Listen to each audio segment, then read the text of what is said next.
Hello everyone. నాన్నని first time mall కి తీసుకెళ్దామా? నాన్న సరిగ్గా నడవలేరు, సో బయటికి రావడం తక్కువ. బట్ సరదాగా out of many efforts mall కి తీసుకెళ్ళాం. He literally enjoyed the day. మరి those cute captures of ours ని ఈ షార్ట్ లో చూసేయండి.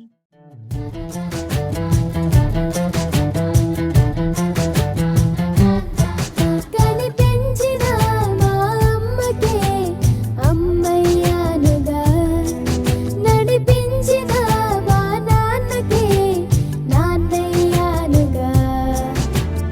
ఒకరిది కన్ను ఒకరిది చూపు, ఇరువురి కలయిక కంటి చూపు. ఒకరిది మాట ఒకరిది భావం, ఇరువురి కదలిక కదిపిన కథ ఇది ప్రేమ.